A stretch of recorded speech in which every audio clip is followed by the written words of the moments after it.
That's a really good question. I think I came into the school year with a lot of goals and a lot of ideas on how FUSA was going to run, but it doesn't necessarily happen, I guess, in that way. But I feel that throughout, with the 3 major goals that I did have this year, I feel that most of them have been achieved and completed, and that a lot of the work that I did has been seen throughout the school year. So you talked about COSO or COSO. COSO, Yes. you said, and why do you think it's been more effective this year? And yeah, why do you think it's been more effective? Well, I know last year the structure was completely different by having governors on the board, but I feel that this year, by taking that out and just getting to the needs of what the students actually needed, from the club leaders actually needed, like by having just a director of finance, a publicity person, and a club development person, that we were actually getting to the core of what the club leaders really needed. And I mean, Katie Silla, she's the chair of COSO, you can add in some feedback as well. Just 2 things. I think this semester, and this past semester in the fall, we really hit our goal with the amount of money that we wanted to spend. I know in previous years they overspent, and I think we've been going through the funding requests more strictly, and I think we got, like Heidi said, we know what clubs need because of our nutrition stuff. And lastly, I think just having less people, I think it's easier, for the club leaders to know exactly who they're supposed to go to for certain issues. Okay, yeah, thank you so much. And when you talk about overspending, like what do those numbers look like, and what's the kind of ideal number target rate you want to spend? Yeah, I mean, our budget isn't through FUSA, it's separate, but we like to split that exactly in half for the most part per semester, so we usually spend in the 20,000 range per semester. My next question is, We can't hear you. what has been your most rewarding moment during the FUSA process? Can you repeat the question? I'm sorry.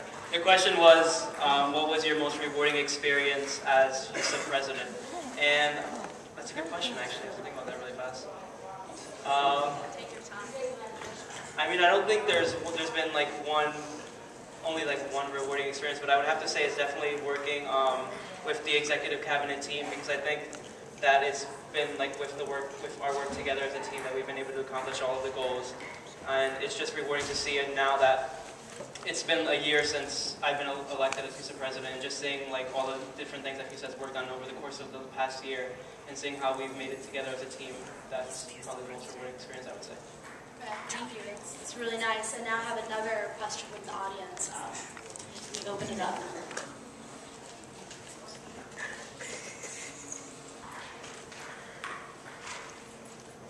Why do you think FUSA has a negative image on campus among students, and what in particular have you been doing to change this image? You mean FUSA has a negative image on campus? Oh, According to no. this blue sheet. Well, I mean, I've definitely heard a lot of that. I've heard some students complain about FUSA and what they do. And I guess just to defend FUSA on that, we can't necessarily make everyone happy. I mean, there's always 2 sides of a story. I know people complain about the concert and that we have too many program events, and that we should just have one big event as FUSA, and that students don't really know what's going on within FUSA. And I think there's definitely better ways to go about that. But I mean, we definitely have a great marketing person, Chrissy, who's been working on achieving transparency within FUSA and getting our different things out, getting our different events and initiatives out there. But I would say, I mean, I think that there is definitely a negative connotation to that, but I don't know if there's necessarily one way to break that or not. Well, if it's any consolation, I love the FUSA people at concerts, so Thank good you. job on that. Any concert. So my next question is, it's obvious everyone wants to live on the beach, but not everyone gets to live on the beach. So should Fairfield University allow every student to live off campus who wants to? Well, if you asked me about a year or 2 ago, I would say why not. But I think there definitely is a reasoning for why the university doesn't let all students want to live at the beach off campus. just because it's sort of a numbers thing and filling all beds on campus. And I would say from a business standpoint, you want to have all beds filled on campus because that ends up keeping tuition on. If you have empty beds, then tuition is going to go up. And so I would say that for the benefit of everyone eventually, that yes, it's best to keep the beach limited to a certain amount, but I definitely think that living at the beach, as many of the seniors here who are on exec know that it's a great opportunity. It's a tradition that people have done since the 1970s. So I think that the university has like a goal of 400, which seems like it's a good number. But I guess from a business standpoint, I would say that it's not the best thing to let all students live off campus. Okay, yeah, that makes sense. And just, do you live on the beach or? I do not. I live in the apartments. Okay, well that's good to know.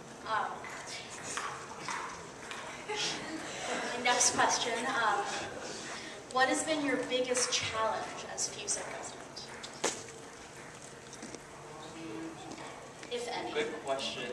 Well, there's definitely been a lot of challenges. But I would say the biggest challenge, I think, is sometimes working with different administrators on campus. I think that's definitely the biggest challenge, just because we're working against them at sometimes, but we're also working for them and against them at the same time, I guess. And I mean, an example is like with our advising staff. I think they're great advising staff, but their purpose is to also help us, but to also challenge us at the same time. So sometimes I get frustrated when I'm in my meetings with them, but I have a great relationship with my advisors. But I think it's definitely working with the administration on campus, because sometimes they can be just as stubborn as students can be sometimes. So yeah. Right, yeah, definitely. Ooh, another question. Another 2 questions. Another 3 questions. Right. Another 4 questions. All right. 3 weeks.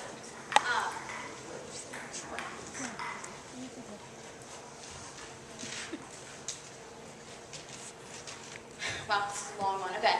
I like it. Marketing/publicity initiatives are great and helpful for knowing about events on campus. But how do you propose to improve transparency in other areas of FUSA?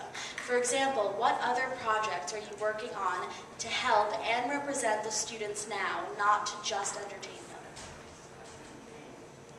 I think that's a good question. I mean, I guess I can't say personally that there's something that I'm currently working on to do that, but I know like the Student Senate is working on that with their blog.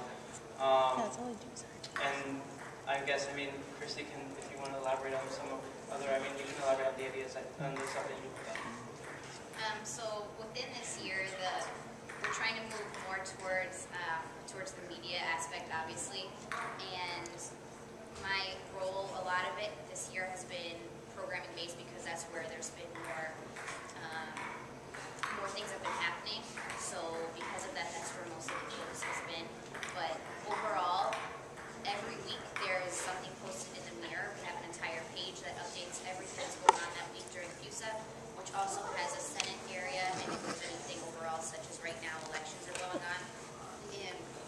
In addition, we also have just made it on Twitter, so finally there are different things that we can post on that. Also, as we said, there's the blog coming up, and on our Facebook page, there's options for people to write to us as well. So we're very approachable. There's always someone in that office. I can tell you myself, I'm in there 15 hours a week. So it's not